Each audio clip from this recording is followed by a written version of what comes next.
warahmatullahi wabarakatuh.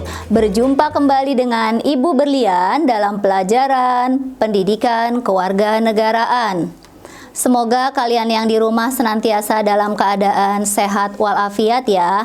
Amin, amin ya robbal alamin. Pembahasan kita kali ini adalah mengenai kedudukan dan fungsi Undang-Undang Negara Republik Indonesia tahun 1945.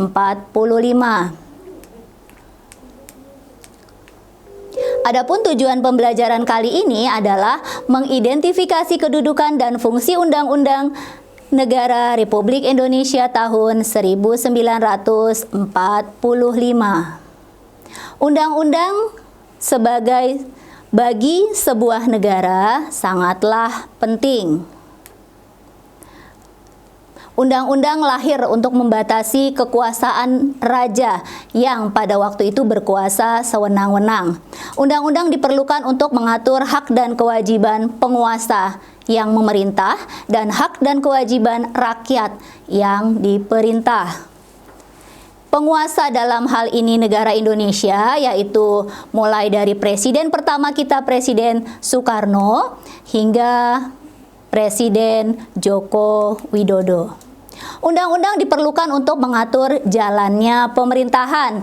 Jika suatu negara tidak memiliki undang-undang, maka dapat dipastikan akan terjadi penindasan terhadap hak asasi manusia. Apa sih hak asasi manusia itu? Yaitu hak yang melekat pada diri manusia yang berlaku kapanpun, dimanapun, dan kepada siapapun, sehingga disebut juga bersifat universal. Menurut pendapat Bridge, hal-hal apa saja sih yang menjadi alasan suatu negara harus memiliki undang-undang dasar?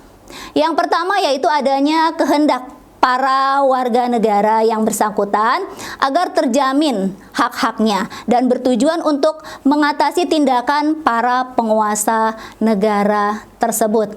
Apa saja yang menjadi hak dari warga negara? Yaitu pendidikan, hak untuk memeluk agama, dan pekerjaan, serta penghidupan yang layak. Ini hanya sebagian dari hak-hak kita sebagai warga negara. Maka hak-hak tersebut diatur dalam undang-undang. Pendidikan dalam pasal 31 ayat 1 yaitu setiap warga negara berhak mendapatkan pendidikan. Begitu juga dengan agama. Negara menjamin kebebasan masing-masing penduduk untuk memeluk agama dan beribadah menurut kepercayaan dan agamanya masing-masing. Kemudian pekerjaan dan penghidupan layak terdapat dalam pasal 27 ayat 2.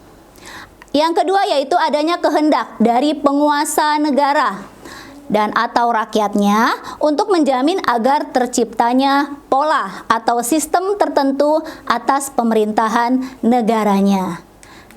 Dengan adanya undang-undang sebagai hukum dasar, maka sistem atau pola tersebut akan menjembatani atas alurnya pemerintahan suatu negara. Yang ketiga, adanya kehendak para pembentuk negara baru agar terdapat kepastian tentang cara penyelenggaraan ketatanegaraan. Yang terakhir adalah adanya kehendak dari beberapa negara yang mulanya berdiri sendiri, kemudian menjalin suatu kerjasama. Karena kerjasama dengan negara lain tentunya memerlukan suatu undang-undang yang harus disepakati bersama sehingga tujuan dari kerjasama tersebut dapat tercapai dengan baik. Motivasi adanya undang-undang adalah adanya kehendak dari pembentuk negara. Masih ingat ya, pembentuk negara erat kaitannya dengan BPUPKI yang dipimpin oleh Dr. Rajiman Weddio Diningrat, kemudian identik dengan PPKI yang diketuai oleh Insinyur Soekarno dan wakilnya Muhammad Hatta. Hal ini dimaksudkan agar terjamin penyelenggaraan ketatanegaraan Indonesia agar adanya kepastian hukum dan stabilitas nasional dapat terwujud. Stabil artinya apa? Masyarakat dapat hidup dengan aman, ya. Kalau sudah aman, maka rakyatnya insya Allah akan bahagia. Undang-undang merupakan sebagian dari hukum dasar, yaitu hukum dasar tertulis. Adapun hukum dasar tidak tertulis disebut konvensi. Contohnya adalah pidato kenegaraan presiden di depan rapat paripurna DPR setiap tanggal 16 Agustus. Ini contoh rapat seorang presiden di depan pidato Presiden Jokowi di depan anggota DPR. Undang-undang pun memiliki fungsi. Yang pertama, sebagai alat kontrol. Artinya, apakah hukum yang ada telah sesuai dengan hukum dasar dari negara kita, yaitu Undang-Undang Dasar Negara Republik Indonesia. Yang kedua yaitu sebagai pengatur, artinya apa-apa yang dilakukan oleh kekuasaan negara disusun, dibagi, dan dilaksanakan berdasarkan Undang-Undang Dasar Negara Republik Indonesia.